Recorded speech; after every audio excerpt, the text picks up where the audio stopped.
Value chain analysis. Value chain analysis किसे कहते हैं? दोस्तों वैल्यू चेन एनालिसिस इस बात को कहा जाता है कि आप एनालिसिस करें वैल्यू चेन का। सर वैल्यू किसे बोलते हैं, चेन किसे बोलते हैं, ऐसे समझाता हूं। चेन तो बेटा चेन चेन को एक पहनने वाली चीज सोचा जाए तो गले में चेन पहनी जाती है, उसको भी चेन कहते हैं। एनिमल्स को चेन लगाई जाती है उनको टाई करने के लिए, चीजों को बांधने के लिए चेन यूज होती है। जब हम बोलते हैं चेन का वर्ड, तो चेन से जहन में आता है कनेक्शंस होंगे इसमें, और वैल्यू चेन का मतलब वैल्यूज के कनेक्शन। आप यूं समझे कि जब वैल्यू चेन कहा जाता है तो बेटा वैल्यू चेन का मतलब ये होता है कि देखो, तुम्हें ये बात पता है कि तुम तक जो चीज पहुंचती है, तुम कस्टमर हो, तुम तक जो भी चीज पहुंचती है उसके पीछे कुछ ना कुछ एफर्ट की जाती है। यानी अगर तुम कस्टमर हो और तुम बोल रहे हो यार क्या जबरदस्त बर्गर था, क्या जबरदस्त कॉफी थी, क्या जबरदस्त माहौल था, तो तुम तो एंड प्रोडक्ट देख रहे हो, तुम्हारे सामने सिर्फ और सिर्फ एंड प्रोडक्ट है, तुम कस्टमर हो। लेकिन जब मैं तुम्हें कहता हूं कि देखो सुनो, एज अ कस्टमर तुम्हारी बात बहुत अच्छी है कि यार क्या जबरदस्त चीज है, लेकिन अगर तुम एक बर्गर की तारीफ कर रहे हो और तुम बोलो ये बर्गर अच्छा है, या इसका खाना अच्छा है, या यहाँ का माहौल अच्छा है, तो तुम्हें ये भी मानना पड़ेगा कि ये बर्गर इटसेल्फ अच्छा नहीं है, खुद से अच्छा नहीं हो गया, बल्कि बर्गर पे मेहनत हुई है और तब जाके ये बर्गर अच्छा हुआ है। क्या मेहनत हुई है भाई? बनाने वाले ने जब बर्गर बनाया है तो उसकी एक्सपर्टीज थी, तो उसने बनाया है। एक बात,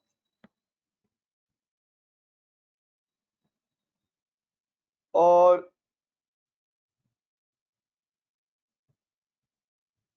उसकी उसकी नॉट जस्ट एक्सपर्टीज थी, बल्कि उसने बहुत एक्सपीरियंस लगा के ये एक्सपर्टीज हासिल की है। मेरी बात समझ रहे हैं?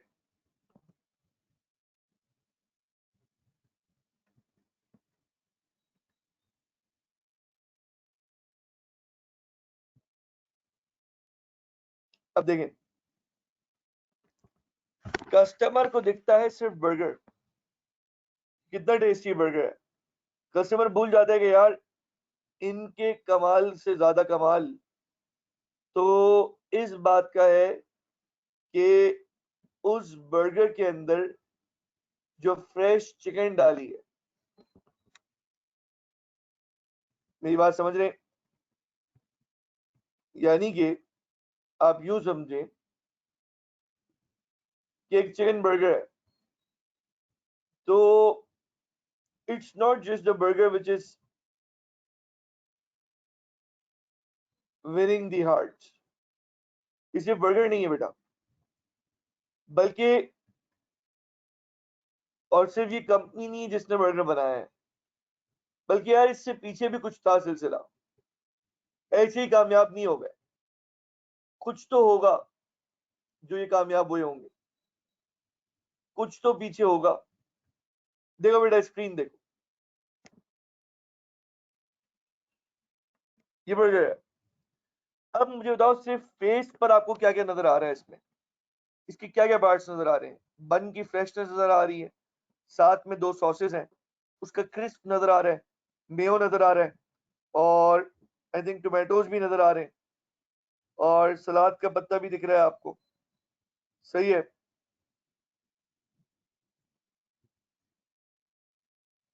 सही है, प्लेट नजर आ रही है।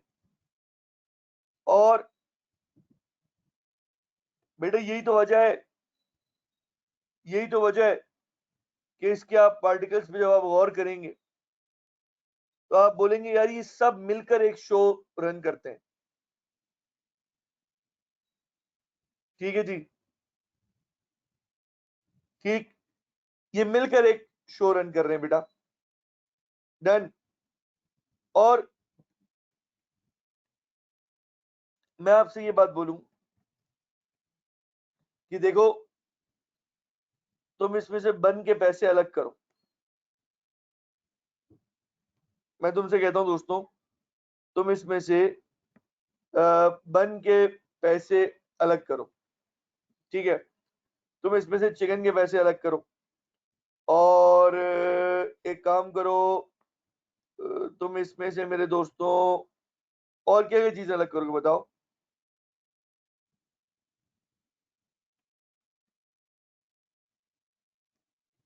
हाँ बेटा बताओ, क्या क्या चीजें अलग हो सकती हैं इसमें से। भाई इसी कॉस्टिंग करने जा रहा हूं ना मैं और आप मेरे दोस्तों इसकी कॉस्टिंग करने जा रहे हैं। तो कॉस्टिंग करते हुए किन चीजों को सोचते हैं हम।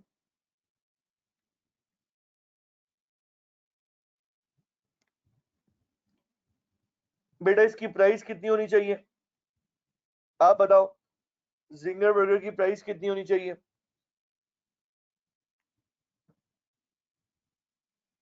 400। 200 बिलाल। कोई कहते हैं 400, बिलाल कहते हैं 200, अली कहते हैं 300, हसन कहते हैं कुछ, अहमद कह रहे हैं 99 रुपीज। यार मतलब कभी क्वालिटी को तो परसीव किया करो यार, ये वाकई क्वालिटी बर्गर है। अच्छा चलो सही है, मैं तुम लोगों को अज्यूम करता हूँ। ठीक है, अब देखो ये आ गया बारबेक्यू वाली साइड। बारबेक्यू वाली साइड, इसमें ड्रम स्टिक भी है, इसमें फ्राइज भी हैं। हाँ भाई।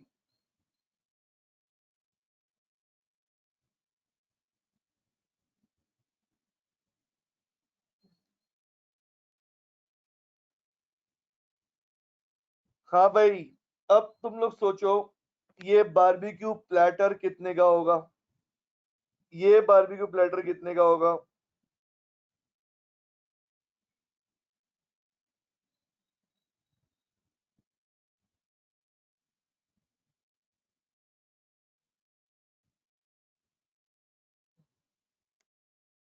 अब आओ दोस्तों, मैं तुम लोग कुछ समझाता हूँ। दोस्तों प्लेटर की कुछ अच्छी जगहें, जो सस्ती जगहें हैं, अच्छी जगहें हैं हेयर इन कराची। मैं आपको इस्लामाबाद की बता सकता हूँ, कराची की बता सकता हूँ प्लेटर की जगह। लाहौर की मेरे जहन में भी नहीं है। बाकी अगर इससे बाहर कहीं बाहर है तो बाहर तो आप टेस्ट करते रहें। कराची में बहुत अच्छी जगह प्लेटर्स मिल जाते हैं। और ये एक अल इदरीस बारबेक्यू है, ये गुलशन की तरफ है। उसका उसका प्लेटर, एक तो वो लोग साफ सुथरे अंदाज में बनाते हैं, और मैं पर्सनली ये देखता हूँ कि यार जो बनाने वाले हैं ना, अगर वो साफ सुथरे हैं, खुद नमाज पढ़ते हैं, तो ऑलरेडी वजू वगैरह करते हैं, तो वो खुद ही साफ रहते हैं, उनको एडिशनली साफ रखवाने की जरूरत नहीं पड़ती, खुद ख्याल रखेंगे चीजों का, तो उनकी चीज में ऑटोमेटिकली बरकत फील होती है। तो दे आर सच पीपल, और अल्लाह के नाम पे गिव अवे भी बहुत करते हैं माशाल्लाह। तो उनका बहुत अच्छा है बारबेक्यू, बारबेक्यू प्लेटर अच्छा होता है। इसी तरह फिश के अंदर आए तो मामू मामू ग्रिल फिश, ये भी बहुत अमेजिंग है।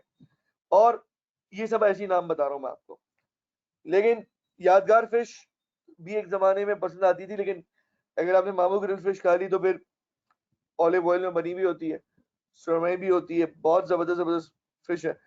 और फिश की देखें, याद रखें दोस्तों, याद रखें, जब आप क्वालिटी में जाएंगे ना, जब आप बोलेंगे मैं हेल्थ कॉन्शियस हो गया हूँ, आपको फूड महंगा मिलेगा।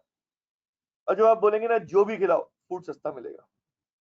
जितना आप health conscious, diet conscious, weight conscious, cholesterol conscious, होना भी चाहिए किसी हद तक, होंगे तो आपको चीजें महंगी मिलेंगी। अब मैं आपसे एक बात कहता हूं, आपने सिर्फ ये सोचना है कि यार सर ने ये बन बताया, बन समझ लेते हैं 20 रुपए का बन है, चिकन का पीस इसमें 50 रुपए का है, फ्राई करने के बाद 70 का हो गया, 10 रुपए की मेयो लगा दो, 5 रुपए की लेटस लगा दो, जो साथ में चटनियां हैं, मतलब सॉस है और एक तरफ केचप है, उसकी वैल्यू लगा दो कुछ, तो यार शायद डब्बे में पैक भी कर दो, ओवरहेड्स का भी हिस्सा लगा दो, तो शायद शायद शायद शायद 150, 150, 160 तक की इसकी कॉस्ट आएगी। लेकिन दोस्त आप जाके दुकान पे ही नहीं बोलते भाई ये तो 160 का तुम्हें पड़ रहा है। नहीं दोस्त, फ्रेश बन लेकर आना, चिकन सही लेकर आना, चीजें सही लेकर आना, उसको फिर आइडियल वे में बनाना और फिर पेश करना। दोस्तों याद रखो, ये चीज उसको बनाना और फिर उसको पेश करना, याद रखें जो टोटल कॉस्ट आ रही होती है सेलिंग प्राइस उससे बहुत ज्यादा होती है। ये जो प्राइस चार्ज हो रही होती है ना, ये चार्ज हो रही होती है बेटा उस वैल्यू चेन की जिस वैल्यू चेन से चीज गुजर के आई होती है। कैसे समझाया? प्राइस किस बात की चार्ज होती है बोलो बेटा? जिस चेन से वैल्यू से गुजर के चीज आई होती है। जो प्राइस आप जिंगर की देंगे कभी भी अंडे वाले बन की वो प्राइस नहीं देंगे आप। मानते हो नहीं मानते? मानते हो ना? तो क्यों? तुम्हें वैल्यू दिख रही है, तुम्हें वैल्यू दिख रही है, तुम वैल्यू के चक्कर में हो, हाइजीन के चक्कर में हो, साफ चीज के चक्कर में हो। आओ, इधर भी ऐसा ही, इधर भी ऐसा ही। तो बेटा बिल्कुल बेटा ये ऐसे ही है जैसे वैल्यू एडिशन का कॉन्सेप्ट होता है। बेटा देखो, एनालिसिस किसे कहते हैं? एनालाइज करने को। और एनालाइज करना मतलब होता है to break into parts and discuss. किसी चीज को हिस्सों में तोड़ना और डिस्कस करना। बोलो मेरे साथ, किसी चीज को हिस्सों में तोड़ना और डिस्कस करना, किसी भी चीज को पार्ट्स में ब्रेक करना और डिस्कस करना, इसको बोलते हैं एनालाइज, एनालिसिस। मिसाल के तौर पे मेरे हाथ में एक घड़ी है इस वक्त अल-फजर की। अब ये घड़ी मेरे पास है, आप मेरे पास ये घड़ी देख रहे हैं अल-फजर, और आप ये कह रहे कि इस सर ये कितने की है? तो मैंने आपको बताया यार ये घड़ी इतने इतने की है, इसकी ये प्राइस है, इतने की पड़ती है घड़ी, सही है? अच्छा, अब समझिएगा, जब मैंने आपके आप सॉरी मैंने आपको घड़ी दिखाई, आपने घड़ी देखी, आपने घड़ी देख के मुझसे सवाल किया कि सर ये घड़ी कितने की है? मैंने कहा यार होगी कोई 15-20 हजार की, 20 हजार की, 15 हजार की। आपने कहा सर ये घड़ी भी तो टाइम दिखाती है, इसमें क्या खास है? मैंने कहा यार बात ये नहीं है कि ये टाइम दिखाती है या क्या मसला है। बेटा इसके अंदर जो बातें हैं ना, इसके अंदर जो चीजें हैं, बेटा पैसे उसके हैं, पैसे उस चीज के हैं। मैं मिसाल देता हूँ बेटा आपको, अभी जरा समझिएगा। अल फजर एक ऐसा ब्रांड है बेटा लीडिंग, जिसने मार्केट में आगे बहुत कुछ किया है। क्या किया बताता हूँ। इसने बेटा मार्केट में आगे बहुत हद तक आप देखेंगे कि आइम्मा हजरात और डिफरेंट लोगों के हाथ में यही घड़ी होती है अल फजर। इसके मुख्तलिफ वर्जन आते हैं। अब होता क्या है बेटा कि यही घड़ी, ये घड़ी है कितने की, एक सवाल आता है। अच्छा अब प्राइसिंग बताओ तो फिर मसला होता है। लोग बोलेंगे यार ये तो बहुत महंगी प्राइसिंग है। ठीक, लेकिन अभी आप समझेंगे बात। अच्छा, स्क्रीन पे घड़ी आ गई। अब देखो, डिलक्स वॉच कहलाती है WA105। इसमें डिजिटल डिजिटल टाइम भी है, इसमें एनालॉग टाइम भी है, इसमें नमाज का टाइम भी है। सही है, नमाज कब एंड हो रही है उसका टाइम भी है। सही है बेटा। और प्राइस देखें, $500। $500 तकरीबन आपके पास बन गया 75,000 रुपीज। सही है। अब मैं आपको एक बात बताता हूँ, ये घड़ी जब नई नई आई थी उस वक्त आई थिंक ये 40, तकरीबन 40 तक की थी, 40-45 की थी। अब मैं आपसे एक बात शेयर करता हूँ ना, सुनना मेरी बात। देखो, अब मैं कहता हूँ बेटा इसकी जरा प्राइसिंग निकालो। इस घड़ी को देखो, सोना तो नहीं चढ़ा हुआ इस पे, चेन होगी, डायल होगा, सब कुछ है। लेकिन बेटा, क्या प्रैक्टिकली इसकी कॉस्ट 500 हो सकती है? No sir. किस चीज के पैसे हैं? सर वैल्यू एडिशन के, वैल्यू एडिशन। क्लियर हुई बात सबको? बेटा बात क्लियर हुई सबको? शाबाश।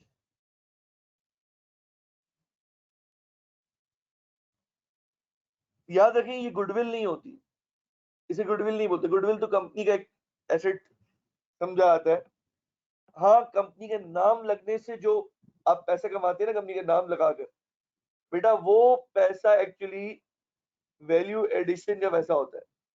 किसका होता है बेटा बोलो? वैल्यू एडिशन का पैसा।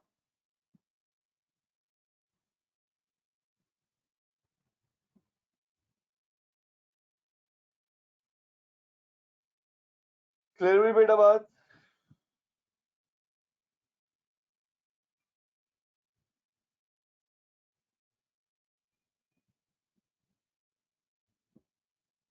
अच्छा, ये तो कुछ नहीं है 75,000। ये लोग तो फिर, इनकी घड़ी की मशहूर बात ये है कि भाई इसमें नमाज का टाइम होता है। मसला बताऊं तुम्हें क्या है? जब रोलेक्स की तुम, वो पहले वक्तों में, सालों पहले, उस वक्त 5-5 लाख रुपए की घड़ी, अब तो पता नहीं कितनी कितनी महंगी हो गई है घड़ी। सही है।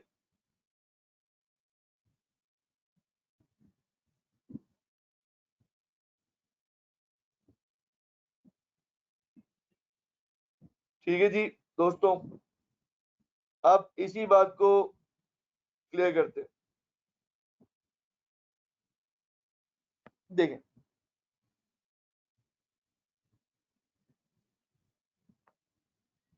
नहीं, महंगी सी महंगी घड़ियां होती हैं।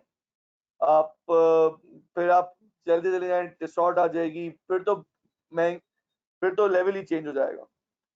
आ जाए प्लीज दोस्तों। जैसे ये आईफोन है, अब आईफोन की प्रैक्टिकली जो प्राइस है वो उसकी कॉस्ट थोड़ी है, बल्कि वो तो उस वैल्यू चेन से गुजरने के पैसे हैं, जिस वैल्यू चेन से गुजर के आईफोन इतने का हुआ है।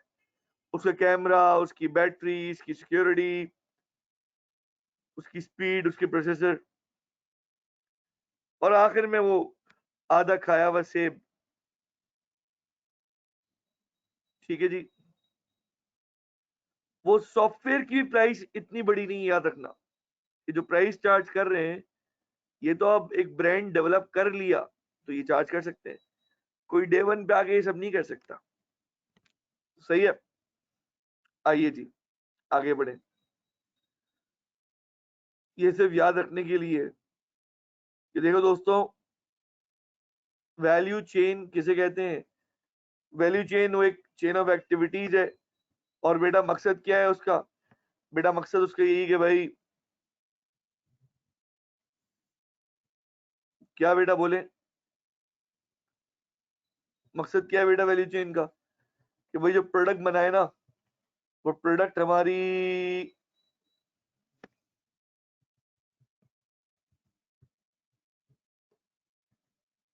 इतनी वैल्यू सर्व करे कि लोग पैसे देने के लिए विलिंग हो। ठीक है जी। क्लियर हुई बात दोस्तों?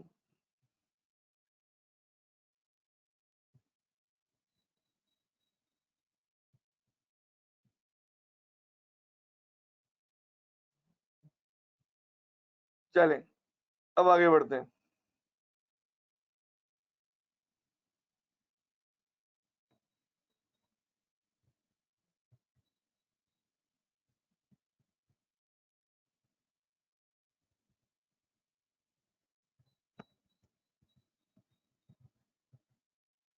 हम पढ़ रहे थे वैल्यू चेन एनालिसिस ना। एक आखिरी बात के साथ हम इसकी थ्योरी को शुरू करेंगे, यानी पूरा कॉन्सेप्ट बिठा दिया है, एक दफा और एक्सप्लेन करूंगा अभी, ठीक है। बात यह है कि स्क्रीन पे देखो, तुम्हें मेडिसिन दिख रही है। मुझे बताओ ये एक मेडिसिन कितनी महंगी पड़ जाती है? सर एक एक पत्ता 200-200 रुपए, 300-300 रुपए, समटाइम एक गोली। ऐसा होता है या नहीं? अब मैं आपसे पूछूं, अगर ये गोलियां गोल्ड प्लेटेड होती हैं?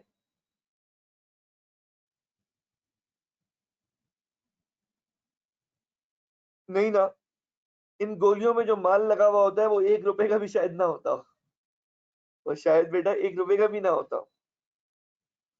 पैराडोल आप लेते हैं, तो पैराडोल, वो जो पैराडोल कंपाउंड होता है, चाहे वो 10 रुपए का स्ट्रिप मिलता है या 20 रुपए का स्ट्रिप मिलता है, हकीकत में तो कॉस्ट उतनी भी नहीं है, उतनी भी नहीं है। मेरी बात समझ रहे हो ना?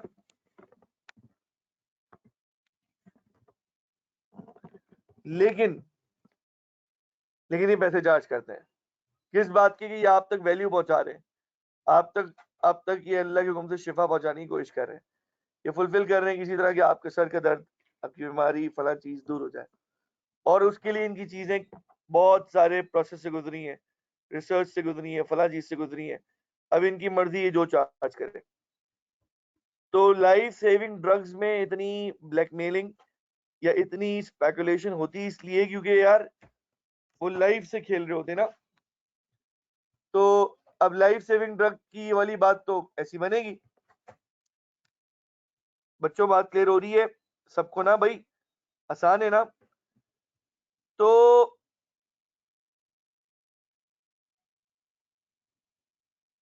याद रखो बेटा, वैल्यू चेन उस प्रोसेस को बोलते हैं जिससे गुजर के प्रोडक्ट आती है। और वैल्यू चेन एनालिसिस, एनालिसिस उसको कहते हैं कि जब आप चेन को झांक कर देखते हैं कि इस चेन में खास क्या है, इस चेन किस चेन से गुजर गया है। मैं आपको भी एक बात समझाता हूं मेरे दोस्तों। देखें, बहुत ही सिंपल सी बात है और बहुत मजे की बात है, आप लोग को इंशाल्लाह मुश्किल नहीं होगी। मैं आपको बल्कि एक बिल्कुल प्रैक्टिकल एग्जांपल देता हूं, और ऐसी प्रैक्टिकल एग्जांपल जिसमें कोई राइट लेफ्ट बात नहीं है। मेरे एक बहुत ही अच्छे दोस्त हैं, और मैं आपको बताता हूँ, उन्होंने अभी अभी तो हमारी लाइव क्लासेस नहीं चल रही, कैंपस में चल रही होती तो हम जरूर ऑर्डर करते हैं उनकी आउटलेट से। उन्होंने अभी एक फास्ट फूड माशाल्लाह सेटअप लगाया है, चेडर फ्यूल के नाम से। और मैंने उनकी कॉस्टिंग की चीजें जब उनसे मालूम की, बातचीत हुई, जैसे मैंने आपको भी वैल्यू चेन में सारी बातें बताई, और बताया कि यार ये वैल्यू चेन किस किस तरह इंपैक्ट करती है। अब यकीन करें, उनके फ्राइज, उनका चीज और उनका जो पिज्जा है, मतलब ये कहना मुश्किल नहीं होगा दोस्तों कि ब्रॉडवे बहुत दूर की बात है, और न्यूयॉर्क पिज्जा बहुत दूर की बात है, कैलिफोर्निया बहुत दूर की बात है। बिकॉज दोस्तों वैल्यू चेन एनालिसिस से पता लगा कि दोस्तों अ, उन्होंने चीजें ऐसी पुट की हैं उसके अंदर।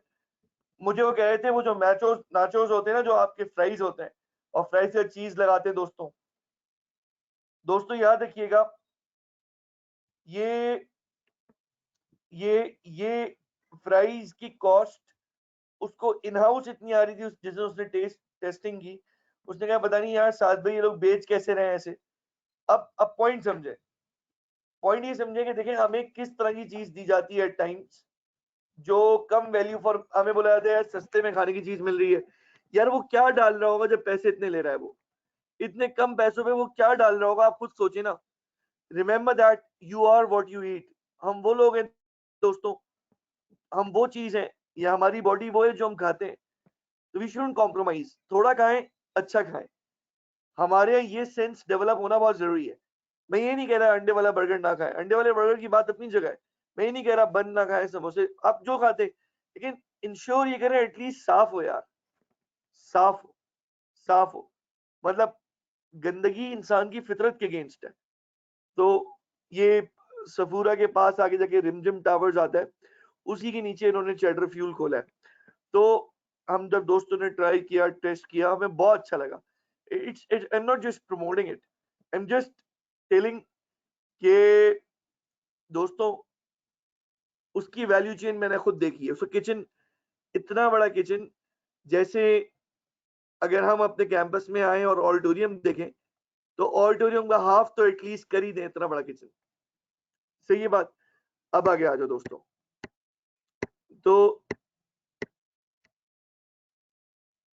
अब वक्त होता है, value chain is a set of activities that gain some value to product. क्या मतलब वैल्यू चेन? उस रास्ते, उस प्रोसेस का नाम, उस उन मंजिलों का नाम जिनके थ्रू होते हुए प्रोडक्ट की वैल्यू बन जाती है। मैं आपसे एक बात कहता हूं, आप मुझे बताएं, आप लोग सिर्फ सोचें और मुझे ये सुनो में बताएं। ये बताएं दोस्तों कि अगर आपके सामने एक टीचर बात कर रहा है और आपको उसकी बात समझ में आ रही है, तो वो ऐसा थोड़ी है कि अभी उसने यूट्यूब पे लेक्चर दे रहा है और वो आपको पढ़ा रहा है। उसने यूट्यूब पे लेक्चर देख लिया, उसने पढ़ा दिया, बल्कि वो एक वैल्यू चेन से गुजर के आया है, तभी उसकी बात में असर है। वैल्यू चेन से गुजर के आया है क्या मतलब? यानी पीछे आप यूं समझ लीजिए, उसने मल्टीपल स्टेप्स थे पहले। उसने स्कूल पढ़ा, कॉलेज पढ़ा, फिर एक्सपीरियंस, फिर क्वालिफिकेशन, फिर फला, फिर फला, फिर टीचिंग का इंटरेस्ट। ये पूरी चेन से गुजर के एक टीचर टीचर बनता है। दोस्तों मेरी बातें क्लियर हो रही होंगी आपको। आगे बढ़ते हैं। देखिए, बर्गर लैब कह रहा है ₹450 में आपको बेसिक रेगुलर बर्गर मिलेगा। लोकल फास्ट फूड आउटलेट कह रही है जिंगर, पूरा जिंगर ले जाओ, ₹350 में फुली लोडेड। चेन किसे कहते हैं बेटा? Connection, linkage, dependency. Because chain में आपने कहा यार मेरी सब चीजें बेस्ट है, बस बन मेरे बासी हो गए हैं, मेरी सब चीजें ठीक है, बस चीज थोड़ी सी खराब हो गई है, सब चीजें सेट है, टमाटर थोड़े खराब हो गए हैं, बेटा आपकी प्रोडक्ट पिट जाएगी। एनालिसिस किसे कहते हैं? उसकी बाल की खाल उतारने को, एक एक चीज को उतारने को। ठीक है बेटा, डन। अब आ गया हूं बेटा, ये जो स्लाइड आएगी ना, ये जो चीजें आ रही हैं बेटा, ये आपने लिखना है। वैल्यू चेन एनालिसिस किसे कहते हैं? $1,000,000 वाली बात। Anything and everything for which the customer is ready to pay. कोई भी चीज और हर वो चीज जिसके लिए कस्टमर पे करने के लिए रेडी है। रिपीट करो, जिसके लिए कस्टमर पे करने के लिए रेडी है, उसको बोलते हैं वैल्यू। वैल्यू, वैल्यू किसे कहते हैं? भाई यार मुझे डबल चीज कर दें।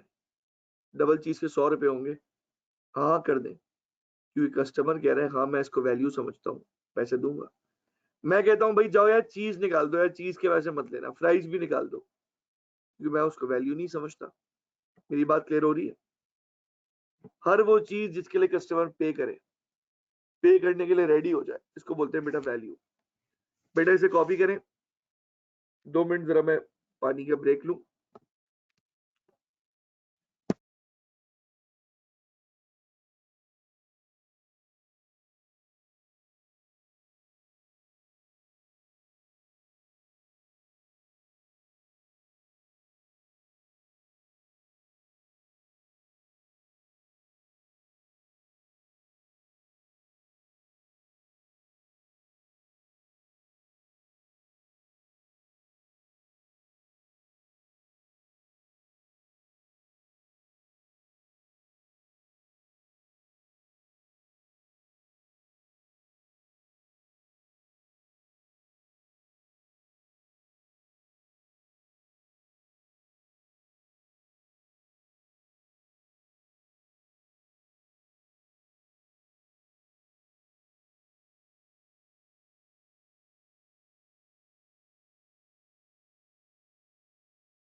ओके,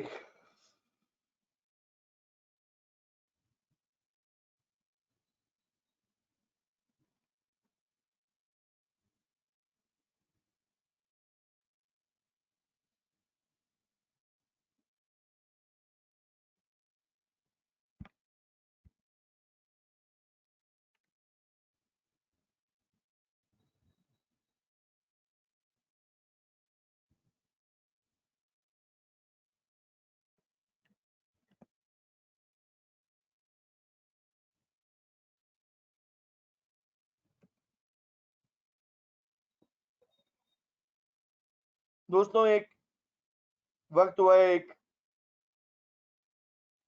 एक केक की वैल्यू चेन, क्योंकि हमने खाने में बर्गर वगैरह तो खा लिया, अब एक केक की वैल्यू चेन का वक्त हुआ है। केक, ठीक है, चलो स्टार्ट करें। ओके दोस्तों, केक कैसे बनता है, गौर करें। सबसे पहले इंग्रेडिएंट्स गैदर किए जाते हैं।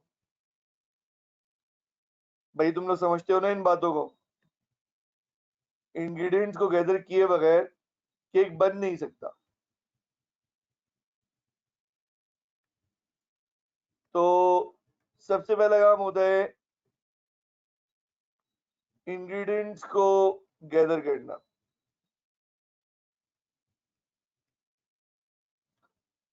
सही है।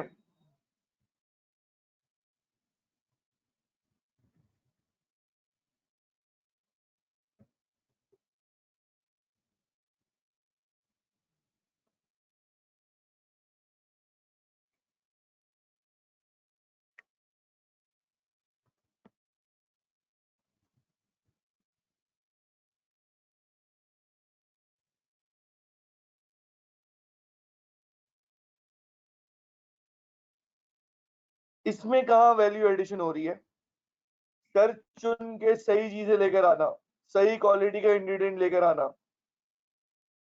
बेटा ये सब इसी में शुमार हो रहा है। सोर्सिंग सही करना, ये एक बात है। दूसरी बात, उसी की एक और मिसाल है बेटा,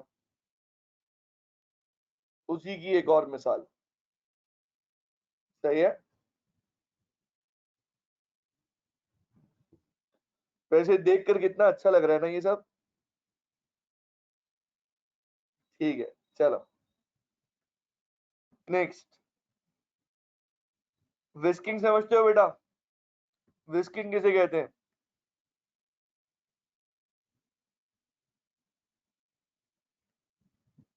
विस्किंग बेटा,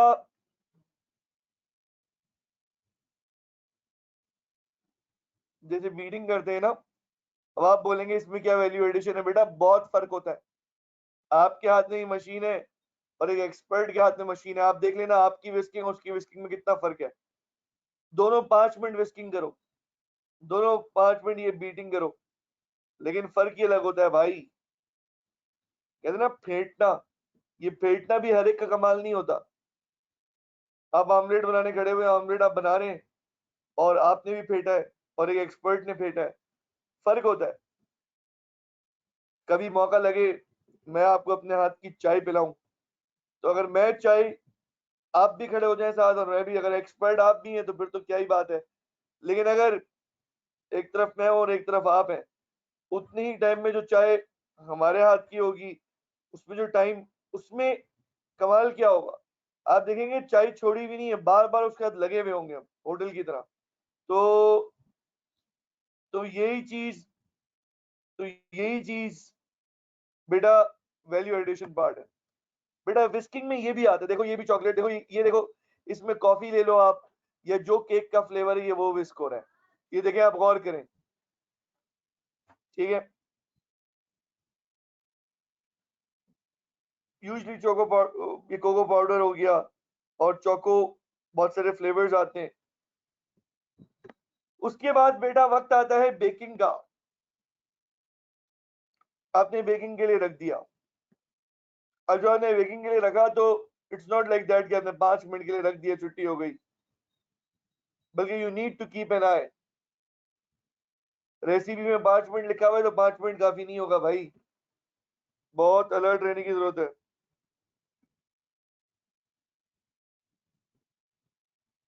ठीक।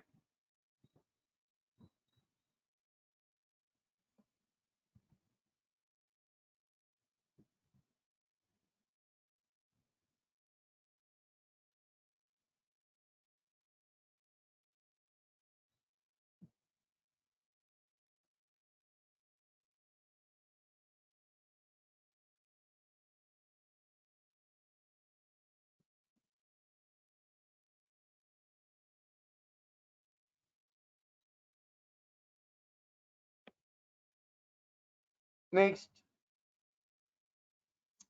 ओफ। चले। भूख और मुंह में पानी इंशाल्लाह थोड़ा थोड़ा महसूस होगा आपको। आगे। अब आगे केक पे आइसिंग का वक्त।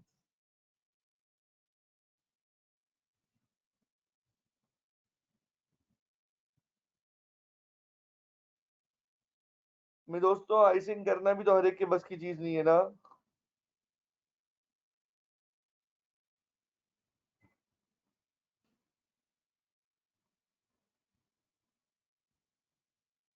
ठीक है, आगे बात। ये भी आइसिंग की एक और शक्ल।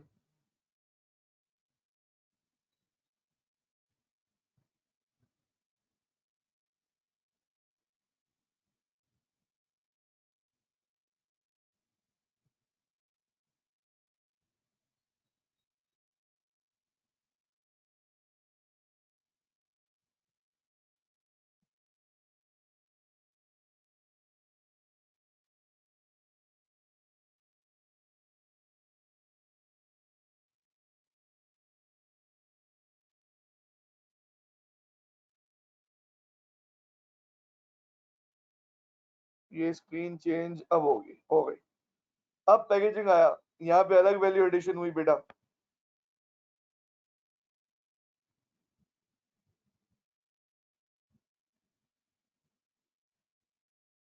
एक और।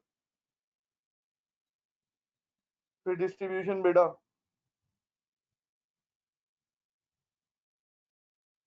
ठीक। और ये डिस्ट्रीब्यूशन का सफर मुकम्मल हुआ। दोस्तों,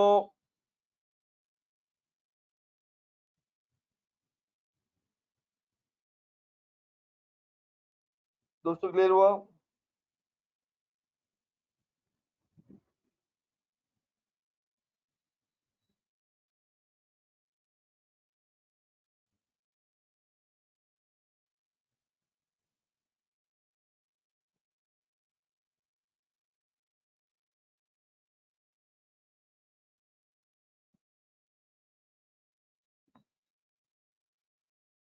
बेटा अब आया आखिरी।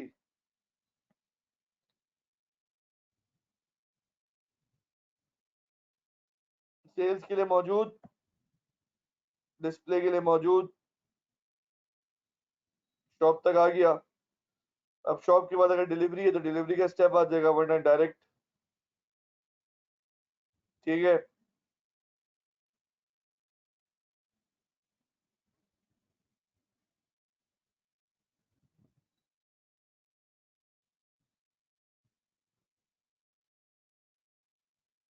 अब माइकल पोर्टर क्या कहता है? असल में ये थ्योरी दी थी माइकल पोर्टर ने। अब 5 मिनट सुन ले खाली, 5-10 मिनट सुन ले। अब माइकल पोर्टर का मॉडल है, माइकल पोर्टर की मर्जी है, वो जो कहे मैं आपको बताता हूँ, आपने सुनना है।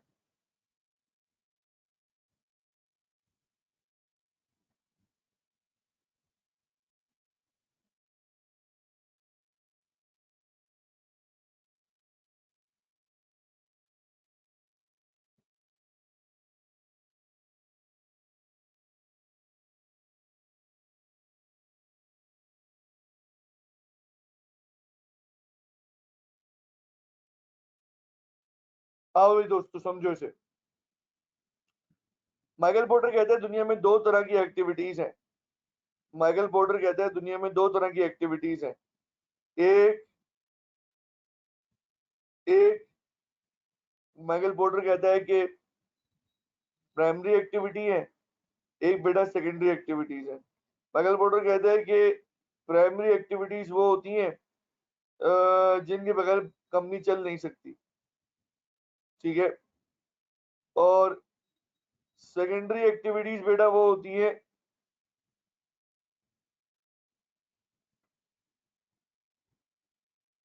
जिनकी सपोर्ट से प्राइमरी एक्टिविटीज चलती हैं।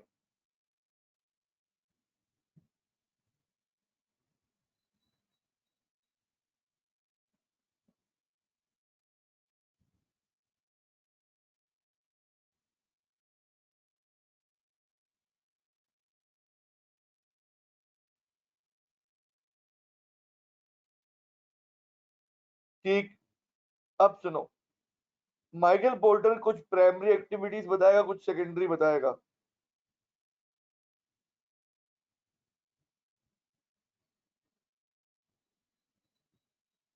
अब जब ये प्राइमरी एक्टिविटी बताएगा और सेकेंडरी एक्टिविटी बताएगा तो मेरे दोस्तों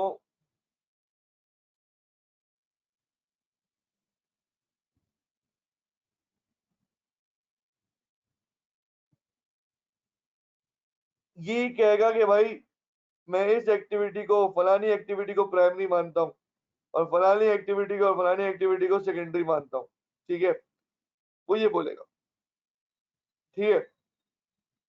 आपने और मैंने अपनी अकल नहीं चलानी कि हमें लगे यार ये तो प्राइमरी एक्टिविटी नहीं है, तो सेकेंडरी है, या ये फला चीज सेकेंडरी नहीं है प्राइमरी है। भाई क्या करें, कुछ समझे।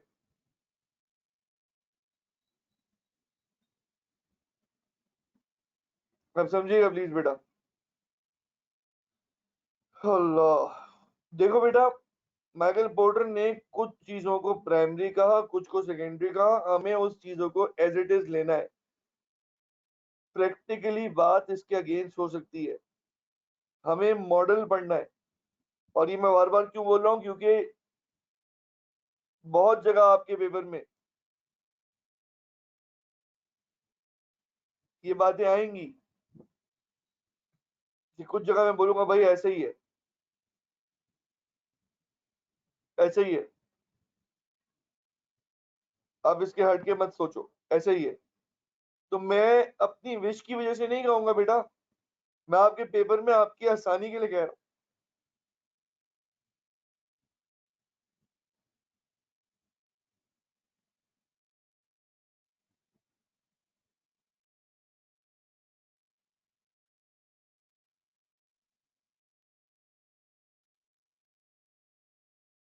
चलो भाई,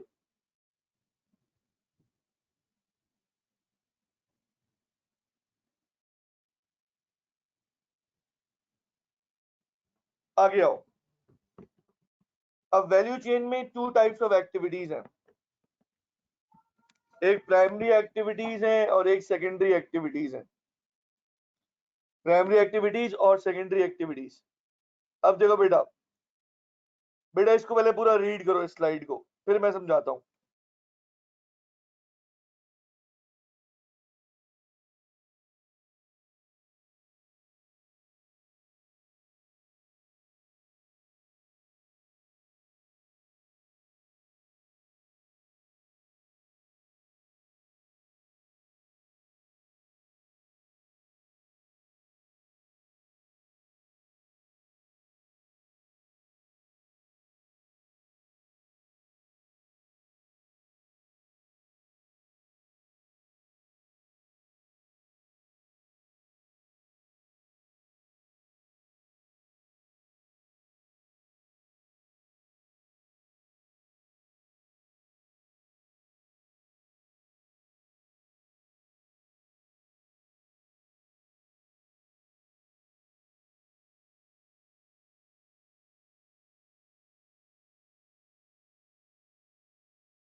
कि अब समझे भाई दोस्तों, आपने खाली रीड कर लिया, ये रीड इसलिए कराया था कि जो बातें बोली हैं वही लिखी हुई हैं।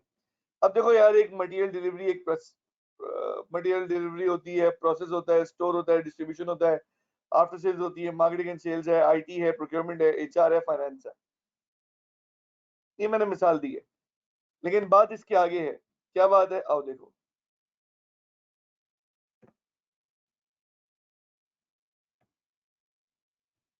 भाई ये माइकल पोर्टर का मॉडल है, तो उसके थॉट्स बताए हैं। हम हर चीज से एग्री नहीं करते, लेकिन हमें फड्डा करने की भी जरूरत नहीं है। हमें एग्जाम्स के लिए खाली उसका मॉडल फॉलो करना है। ये हमारे ईमान अकीदे की बात नहीं है भाई, सही है। इसमें इसने मॉडल की बात की है, बस उसकी सोच ऐसी है, ठीक है। हाँ, ये माइकल पोर्टर कोई ऐसी बात करता कि भाई दुनिया केमिकल रिएक्शन से बनी है, मैं खुद एक केमिकल रिएक्शन हूँ, एथियस्ट वाली बातें करता, तो हम उसको जवाब देते सही तरीके से। लेकिन उसने ये वाली बातें नहीं करी, उसने बोला यार मुझे ये लगता है। ठीक है भाई दोस्त, हम लोग इसी तरह चलेंगे। आगे आओ। इन चीजों को इन चीजों को खाली नाम पढ़ने हैं आपने। इन चीजों को माइकल पोर्टर कहते हैं। इन चीजों को माइकल पोर्टर कहते हैं क्या? इन चीजों को माइकल पोर्टर कहते हैं प्राइमरी वैल्यू चेन। यानी ये प्राइमरी एक्टिविटीज है, प्राइमरी एक्टिविटीज है। और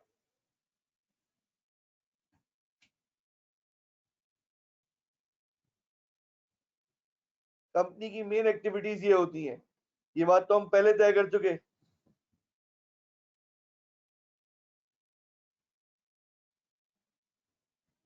कि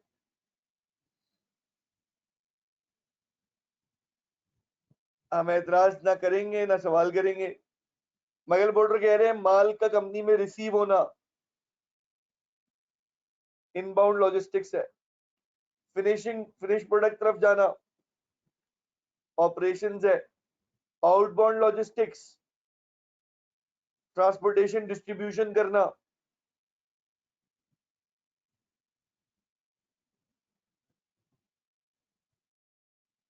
आउटबाउंड लॉजिस्टिक्स है, मार्केटिंग एंड सेल्स।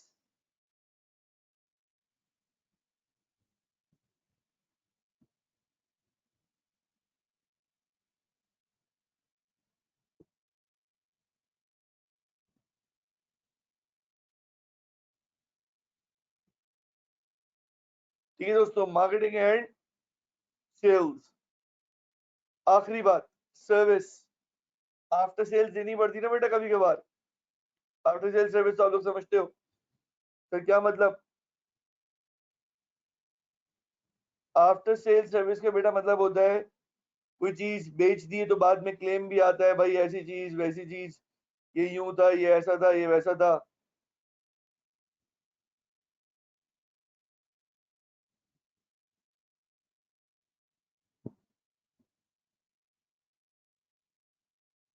ठीक है दोस्तों, ओके, आगे आए।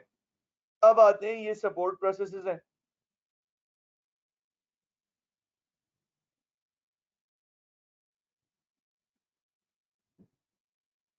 चलो भाई दोस्तों, अब पढ़ो सपोर्ट एक्टिविटीज क्या होती हैं।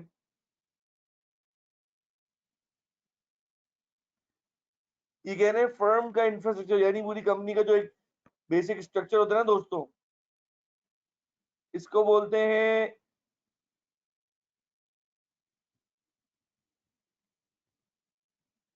Supporting activity. फिर कहते हैं ये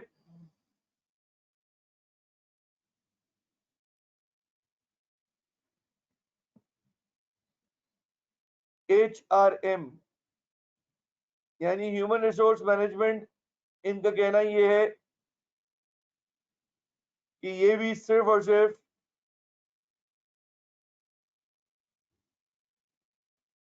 सपोर्टिंग एक्टिविटी होती है। और टेक्नोलॉजी डेवलपमेंट,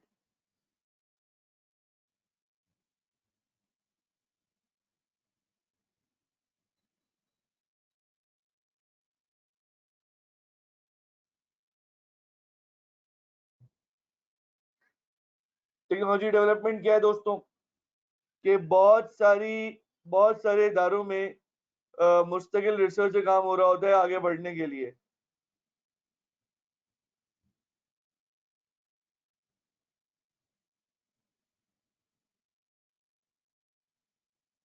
सही है, अब समझिएगा।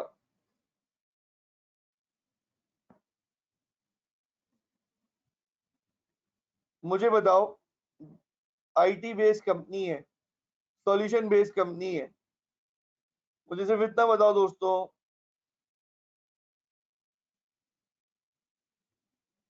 कि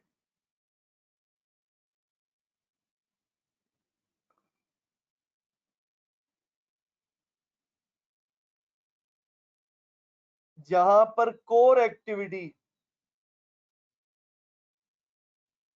मतलब जहां, मैं यूं कहता हूं, हमारी नजर में तो इनोवेशन करना, नई चीज लेकर आना, ये तो एक बहुत इंपॉर्टेंट चीज है ना।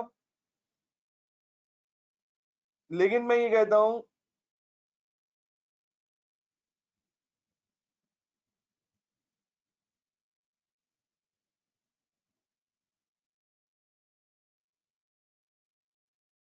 हम तो नजर में कोर समझेंगे।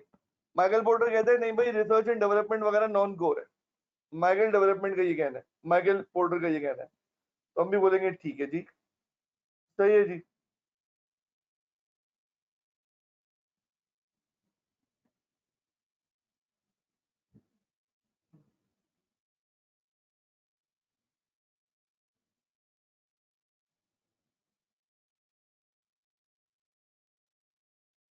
ठीक है दोस्तों,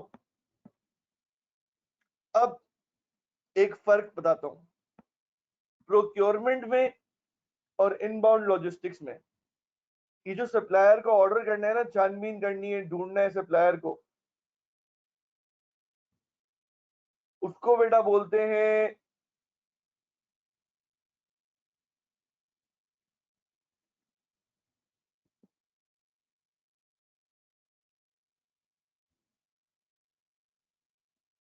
ये जहां सिर्फ छानबीन और खरीदारी वगैरह करनी है ना बेटा, इसको नोट कर लो,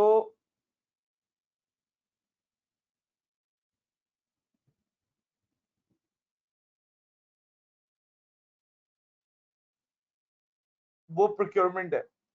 और जहां माल कंपनी के अंदर आके रिसीव होता है,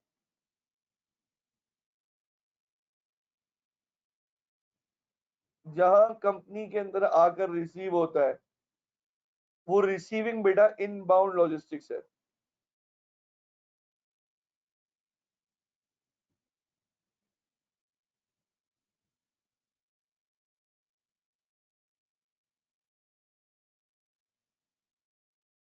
ठीक है दोस्तों,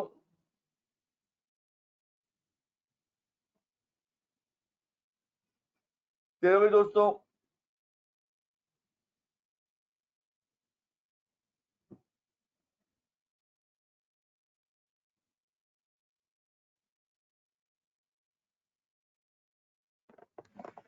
मैं जाके, मेरे पास 500 सप्लायर्स हैं, मुझे चुनना है कि मैं उसमें से किससे माल खरीदूंगा, मैं आईसी किससे खरीदूंगा, मैं केबल किससे खरीदूंगा। ये वाला प्रोसेस कि मैं चुनूं मुझे किससे खरीदना है, खरीदारी किससे करनी है, ये है सेकेंडरी एक्टिविटी। इसका नाम है प्रोक्योरमेंट। ये है सेकेंडरी एक्टिविटी, इसका नाम है प्रोक्योरमेंट। ठीक, ये है सेकेंडरी एक्टिविटी और बेटा इसका नाम है प्रोक्योरमेंट। ठीक, और जब माल ऑर्डर हो गया, अब जब वो कंपनी में रिसीव होगा, बेटा रिसीव होने वाले टाइम जब वो रिसीव होगा, वो वहां से इनबाउंड लॉजिस्टिक्स शुरू होगा। जब रिसीव होना शुरू होगा वहां से इनबाउंड लॉजिस्टिक्स शुरू होगा। फिर वही बात,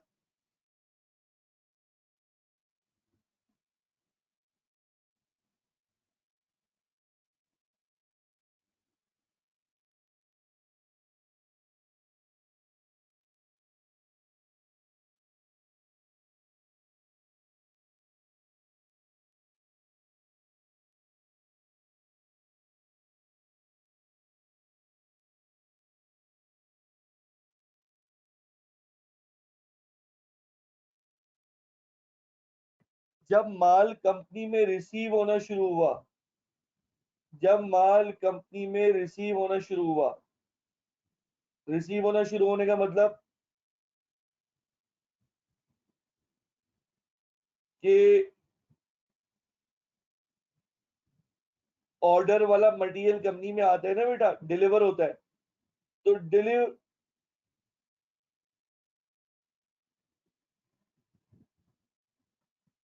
सुनो, सुनो दोस्तों, सुनो, जब डिलीवर होता है बेटा माल, तो डिलीवरी जब कंपनी के अंदर होती है, वहां से लेकर इसकी फिर प्लेसमेंट होती है रैक्स में, वेयर हाउसेज में, ये वाला बेटा प्रोसेस कहलाता है, बेटा ये वाला प्रोसेस कहलाता है इनबाउंड लॉजिस्टिक्स। बेटा ये वाला प्रोसेस कहलाता है इनबाउंड लॉजिस्टिक्स। ठीक है बेटा, बात क्लियर हो गई? सही बात है बेटा, डन है। अब देखो, ये इसकी पूरी डायग्राम है। Inbound plus sorry primary activities plus secondary activities या सपोर्ट एक्टिविटीज, और इससे मिलता है कंपैरेटिव एडवांटेज। और चेन कहीं भी टूट जाए अगर, तो पूरी वैल्यू चेन का नुकसान होता है। चेन कहीं भी टूट जाए तो बेटा पूरी वैल्यू चेन का नुकसान होता है। तो बेटा ये था कॉन्सेप्ट वैल्यू चेन का, बेटा ये पूरा कॉन्सेप्ट था वैल्यू चेन एनालिसिस का। ठीक है बेटा, यहां तक क्लियर हो गई बेटा बात?